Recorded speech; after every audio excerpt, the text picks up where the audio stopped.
So one of the things that is going to add to our discussion of masculinity and gender in the text that we'll be studying is to look at the sort of psychological aspects of the characters and look at some of the character motivations and the basic psychology of these characters. So in this regard, we've already sort of mentioned, how this character, some of the characters we'll read about, will struggle with post-traumatic stress disorder, and they'll face sort of identity conflicts, anxieties about their gender, who they are, and how they fit in.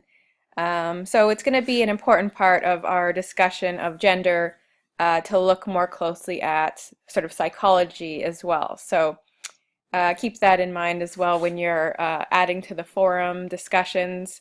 You can also concentrate on aspects of psychology and analyzing almost the characters. So you can kind of be the Freudian analyst or become a sort of therapist and tell me more about what you think is going on with these individual characters that we're going to study.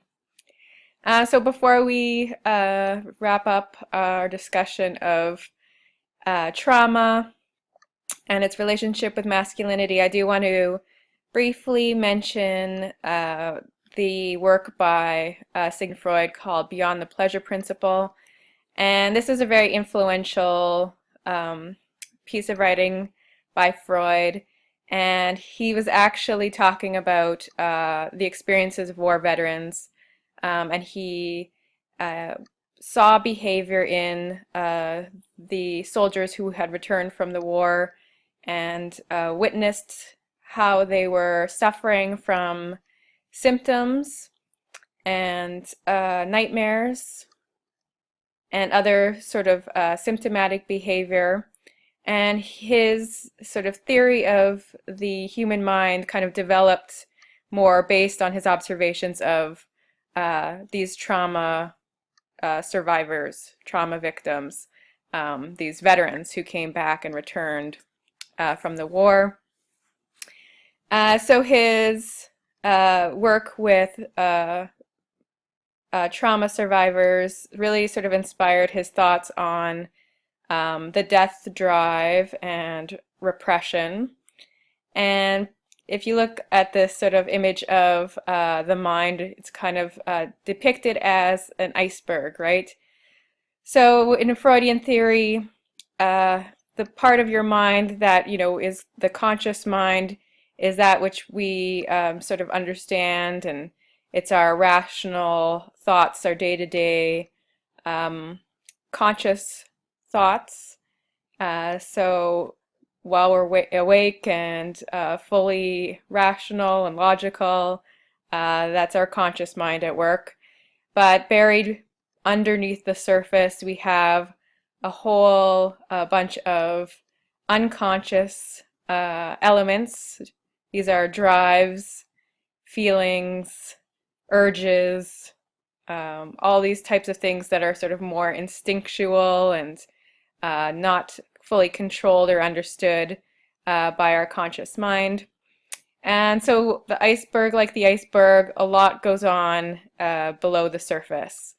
And Freud said, if you were dreaming, it's your unconscious mind at work, right? So it brings forth all these latent, he said, or hidden feelings, thoughts that we don't fully process or understand or want to acknowledge because they are unacceptable, inappropriate, they're not part of civilized society. So we push them down, repress them, and they're all stored there in the back of your mind, right?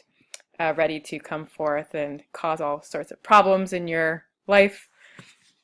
So for Freud, interacting with war veterans, he began to sort of speculate and think about how the symptoms of these soldiers almost acted like a message or a way for them to signify or enact their traumatic experience. So there was nothing physically wrong with these men. It was a psychological problem that he was dealing with. So in the same way that your body would have to heal after a wound, mind is also can be wounded and needs healing through his type of therapy. So in soldiers or veterans that returned, they were suffering from nightmares. They might have tremors or tics or loss of vision, loss of speech, gaps in their memories. But it was particularly the nightmares that sort of captured Freud's imagination. And if you think about a nightmare, you're sort of almost reliving something that was scary, frightening, traumatic, or those feelings that you experienced in the past are evoked in that nightmare. And sometimes people have the same nightmare, a recurring nightmare, over and over again. And for Freud, this kind of suggested that there's more to our minds than just, the life, the pleasure principle. There's more to our minds than just, searching out the good things in life, things that feel good. We're also end up being sort of obsessed or compulsed or sort of driven by this other thing, which is to return to those negative thoughts, that repressed content, and trying to sort of relive that, go back to that moment where we were traumatized in our minds and reenact that in either a nightmare or a dream or a fantasy, or through symptoms, have it emerge as a way for us to sort of finally come to terms with what happened, with our feelings in regards to that traumatic event. And by sort of reliving it over, eventually it will become fully part of our conscious mind, and we can gain some sense of mastery over something that is very traumatic and chaotic, that we don't quite fully understand and haven't processed fully. So he saw nightmares as actually sort of one way that the body or the mind attempts to repeat something, repeat it until finally it becomes fully part of our conscious mind and we've mastered it.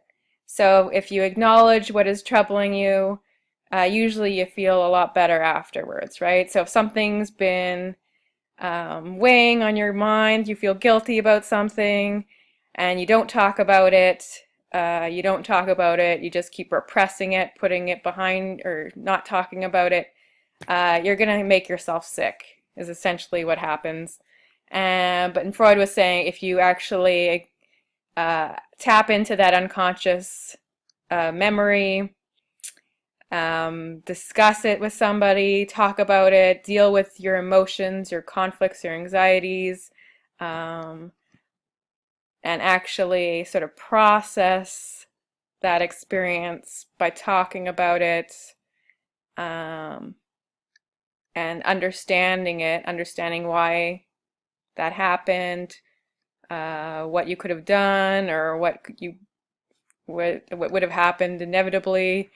So once you go sort of process that through talking and expressing, talking it out through therapy, supposedly this would be the healing process that somebody would need to move on from a traumatic event. But if you didn't get that therapy, you would continue to have symptoms long after this event has occurred.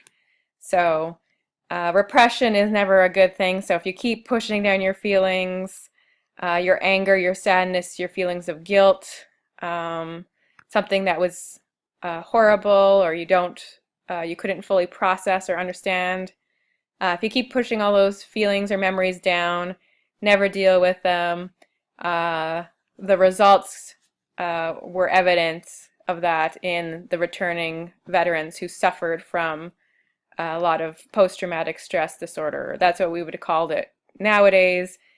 Freud would call it, traumatic neuroses or even hysteria.